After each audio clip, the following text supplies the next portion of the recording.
قرآن مجید کا سورہ نمبر 15 سورہ ہجر۔ خدا کے نام سے شروع کرتا ہوں جو بڑا مہربان نہایت رحم والا ہے۔ الف لام را، یہ کتاب خدا اور واضح اور روشن قرآن کی چند آیتیں ہیں۔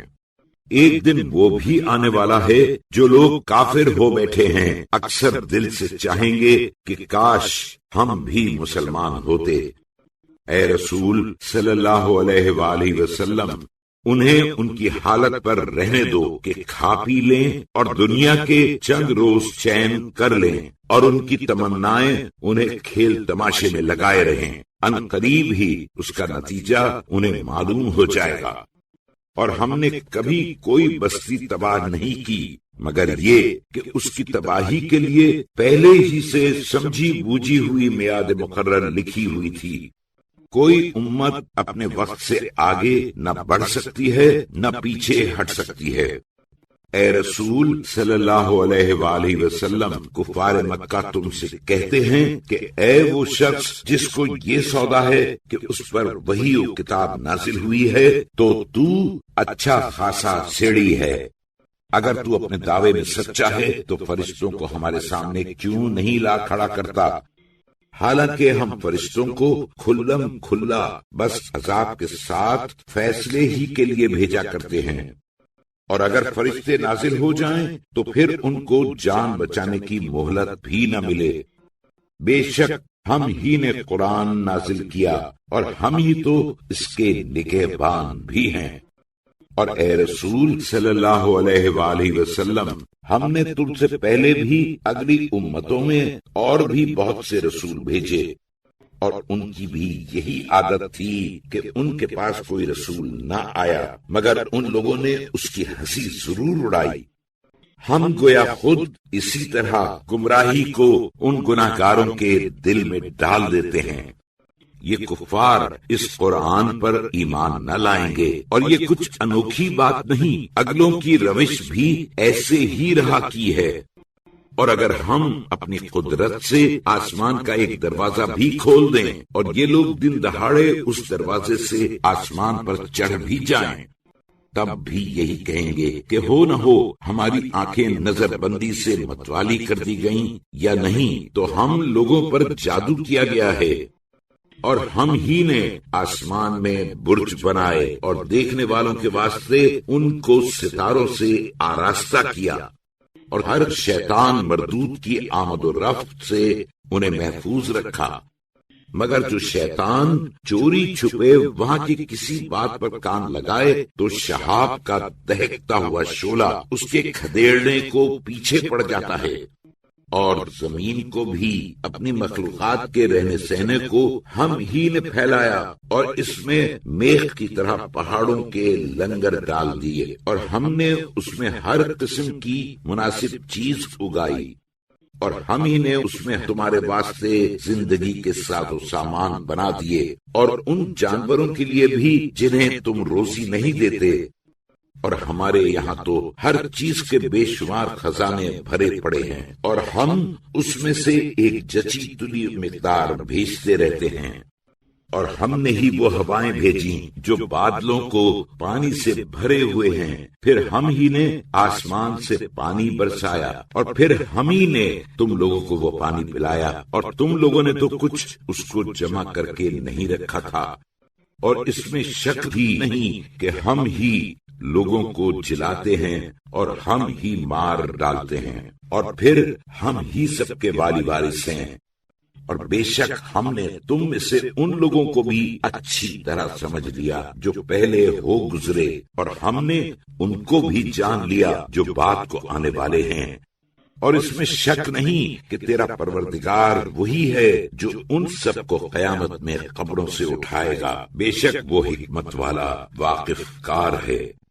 اور بے شک ہم ہی نے آدمی کو خمیر دی ہوئی سڑی مٹی سے جو سوکھ کر کھن کھن بولنے لگے پیدا کیا، اور ہم ہی نے جنات کو آدمی سے بھی پہلے بے دھوئیں کی تیز آگ سے پیدا کیا، اور اے رسول صلی اللہ علیہ وآلہ وسلم، وہ وقت یاد کرو جب تمہارے پروردگار نے فرشتوں سے کہا کہ میں ایک آدمی کو خمیر دی ہوئی مٹی سے، جو سوکھ کر کھن کھن بولنے لگے، پیدا کرنے والا ہوں۔ تو جس وقت میں اس کو ہر طرح سے درست کر چکوں اور اس میں اپنی طرف سے روح پھونک دوں، تو سب کے سب اس کے سامنے سجدے میں گر پڑنا۔ غرض فرشتے تو سب کے سب سر بسجود ہو گئے، مگر ابلیس ملعون کہ اس نے سجدہ کرنے والوں کے ساتھ شامل ہونے سے انکار کیا۔ اس پر خدا نے فرمایا، او شیطان، آخر تجھے کیا ہوا کہ تو سجدہ کرنے والوں کے ساتھ شامل نہ ہوا؟ وہ ڈھٹائی سے کہنے لگا، میں ایسا گیا گزرا تو ہوں نہیں کہ ایک ایسے آدمی کو سجدہ کر بیٹھوں جسے تو نے سڑی ہوئی کھن کھن بولنے والی مٹی سے پیدا کیا ہے۔ خدا نے فرمایا، نہیں، تو بہشت سے نکل جا، دور ہو کہ بے شک تو مردود ہے، اور یقیناً تجھ پر روز جزا تک پھٹکار برسا کرے گی۔ شیطان نے کہا کہ اے میرے پروردگار، خیر، تو مجھے اس دن تک کی مہلت دے جبکہ لوگ دوبارہ زندہ کر کے اٹھائے جائیں گے۔ خدا نے فرمایا، تجھے مہلت دی گئی وقت مقرر کے دن تک کی۔ شیطان نے کہا، اے میرے پروردگار، چونکہ تو نے مجھے رستے سے الگ کیا، میں بھی ان کے لیے دنیا میں ساز و سامان کو عمدہ کر دکھاؤں گا اور ان سب کو ضرور بہکاؤں گا، مگر ان میں سے تیرے نرے کھرے خاص بندے کہ وہ میرے بہکانے میں نہ آئیں گے۔ خدا نے فرمایا کہ یہی راہ سیدھی ہے کہ مجھ تک پہنچتی ہے۔ جو میرے مخلص بندے ہیں ان پر تجھے کسی طرح کی حکومت نہ ہوگی، مگر ہاں، گمراہوں میں سے جو تیری پیروی کرے اس پر تیرا زور چل جائے گا۔ اور ہاں، یہ بھی یاد رہے کہ ان سب کے واسطے آخری وعدہ بس جہنم ہے، جس کے 7 دروازے ہوں گے، ہر دروازے میں جانے کے لیے ان گمراہوں کی الگ الگ ٹولیاں ہوں گی، اور پرہیزگار تو بہشت کے باغوں اور چشموں میں یقیناً ہوں گے ہی۔ داخلے کے وقت فرشتے کہیں گے کہ ان میں سلامتی اطمینان سے چلے چلو، اور دنیا کی تکلیفوں سے جو کچھ ان کے دل میں رنج تھا اس کو بھی ہم نکال دیں گے، اور یہ باہم ایک دوسرے کے آمنے سامنے تختوں پر اس طرح بیٹھے ہوں گے جیسے بھائی بھائی۔ ان کو بہشت میں تکلیف چھوئے گی بھی نہیں، اور نہ کبھی اس میں سے نکالے جائیں گے۔ اے رسول صلی اللہ علیہ وآلہ وسلم، میرے بندوں کو آگاہ کر دو کہ بے شک میں بڑا بخشنے والا مہربان ہوں، اور مگر ساتھ ہی اس کے یہ بھی یاد رہے کہ بے شک میرا عذاب بھی بڑا دردناک عذاب ہے۔ اور ان کو ابراہیم علیہ السلام کے مہمان کا حال سنا دو کہ جب یہ ابراہیم کے پاس آئے تو پہلے انہوں نے سلام کیا۔ ابراہیم نے جواب سلام کے بعد کہا کہ ہم کو تو تم سے ڈر معلوم ہوتا ہے۔ انہوں نے کہا، آپ مطلق خوف نہ کیجیے، کیونکہ ہم تو آپ کو ایک دانا و بینا فرزند کی پیدائش کی خوشخبری دیتے ہیں۔ ابراہیم نے کہا، بیٹے ہونے کی کیا مجھے خوشخبری دیتے ہو؟ جب مجھ پر بڑھاپا چھا گیا تو پھر اب کاہے کی خوشخبری دیتے ہو؟ وہ فرشتے بولے، ہم نے آپ کو بالکل ٹھیک خوشخبری دی ہے، تو آپ بارگاہ خداوندی سے نا امید نہ ہوں۔ ابراہیم نے کہا، گمراہوں کے سوا اور ایسا کون ہے جو اپنے پروردگار کی رحمت سے نا امید ہو؟ پھر ابراہیم نے کہا، اے خدا کے بھیجے ہوئے فرشتوں، تمہیں آخر کیا مہم درپیش ہے؟ انہوں نے کہا کہ ہم تو ایک گناہگار قوم کی طرف عذاب نازل کرنے کے لیے بھیجے گئے ہیں، مگر لوط کے لڑکے والے کہ ہم ان سب کو ضرور بچا لیں گے، مگر ان کی بیوی جسے ہم نے تاک لیا ہے کہ وہ ضرور اپنے لڑکے بالوں کے پیچھے عذاب میں رہ جائے گی۔ غرض جب خدا کے بھیجے ہوئے فرشتے لوط کے بال بچوں کے پاس آئے تو لوط نے کہا تم تو کچھ اجنبی لوگ معلوم ہوتے ہو۔ فرشتوں نے کہا نہیں، بلکہ ہم تو آپ کے پاس وہ عذاب لے کر آئے ہیں جس کے بارے میں آپ کی قوم کے لوگ شک رکھتے تھے کہ آئے نہ آئے، اور ہم آپ کے پاس عذاب کا قطعی حکم لے کر آئے ہیں، اور ہم بالکل سچ کہتے ہیں کہ بس تو آپ کچھ رات رہے اپنے لڑکے بالوں کو لے کر نکل جائیے اور آپ سب کے پیچھے رہیے گا، اور ان لوگوں میں سے کوئی مڑ کے پیچھے نہ دیکھے، اور جدھر جانے کا حکم دیا گیا ہے شام ادھر سیدھے چلے جاؤ۔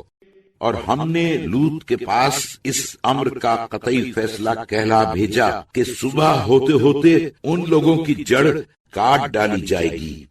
اور یہ باتیں ہو ہی رہی تھیں کہ شہر کے لوگ مہمانوں کی خبر سن کر بری نیت سے خوشیاں مناتے ہوئے آ پہنچے۔ لوط علیہ السلام نے ان سے کہا کہ یہ لوگ میرے مہمان ہیں، تو تم انہیں ستا کر مجھے رسوا نہ کرو، اور خدا سے ڈرو اور مجھے ذلیل نہ کرو۔ وہ لوگ کہنے لگے کیوں جی، ہم نے تم کو سارے جہان کے لوگوں کے آنے کی مناہی نہیں کر دی تھی؟ لوط نے کہا کہ اگر تم کو ایسا ہی کرنا ہے تو یہ میری قوم کی بیٹیاں موجود ہیں، ان سے نکاح کر لو۔ اے رسول صلی اللہ علیہ وآلہ وسلم، تمہاری جان کی قسم، یہ لوگ قوم لوط اپنی مستی میں مدہوش ہو رہے تھے، لوط کی سنتے کاہے کو؟ غرض سورج نکلتے نکلتے ان کو بڑے زوروں کی چنگھاڑ نے لے ڈالا، پھر ہم نے اسی بستی کو الٹ کر اس کے اوپر کے طبقے کو اس کے نیچے کا طبقہ بنا دیا، اور اس کے اوپر ان پر کھڑنجے کے پتھر برسا دیے۔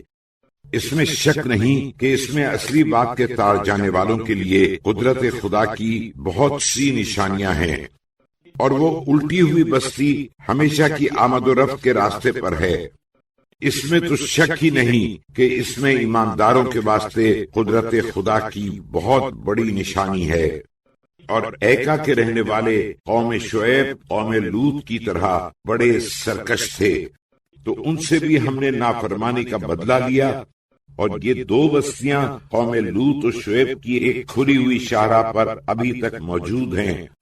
اور اسی طرح ہجر کے رہنے والوں قوم صالح نے بھی پیغمبروں کو جھٹلایا، اور باوجود کہ ہم نے انہیں اپنی نشانیاں دیں، اس پر بھی وہ لوگ ان سے روگردانی کرتے رہے، اور بہت دل جمعی سے پہاڑوں کو تراش تراش کر گھر بناتے رہے۔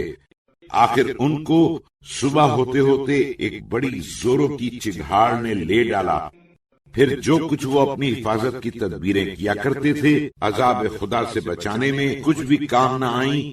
اور ہم نے آسمانوں اور زمین کو اور جو کچھ ان دونوں کے درمیان میں ہے حکمت و مصلحت سے پیدا کیا ہے، اور قیامت یقیناً ضرور آنے والی ہے۔ تو تم اے رسول صلی اللہ علیہ وآلہ وسلم ان کافروں سے شائستہ عنوان کے ساتھ درگزر کرو۔ اس میں شک نہیں کہ تمہارا پروردگار بڑا پیدا کرنے والا اور بڑا دانا و بینا ہے۔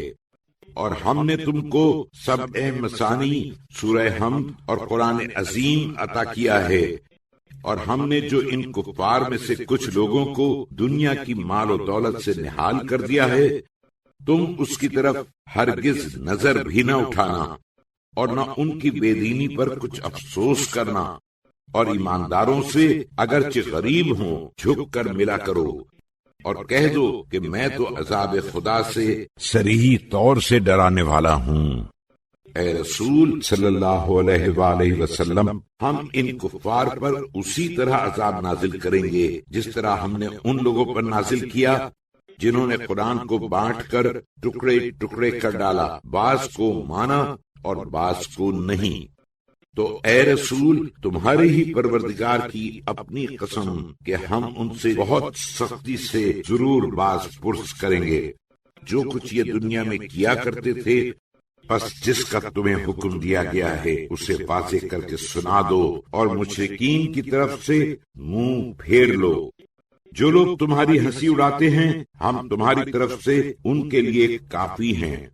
اور خدا کے ساتھ دوسرے پروردگار کو شریک ٹھہراتے ہیں تو ان قریب ہی انہیں معلوم ہو جائے گا تم جو ان کفار و منافقین کی باتوں سے دل تنگ ہوتے ہو ہم اس کو ضرور جانتے ہیں، تو تم اپنے پروردگار کی حمد و ثنا سے اس کی تسبیح کرو اور اس کی بارگاہ میں سجدہ کرنے والوں میں ہو جاؤ، اور جب تک تمہارے پاس موت آئے اپنے پروردگار کی عبادت میں لگے رہو۔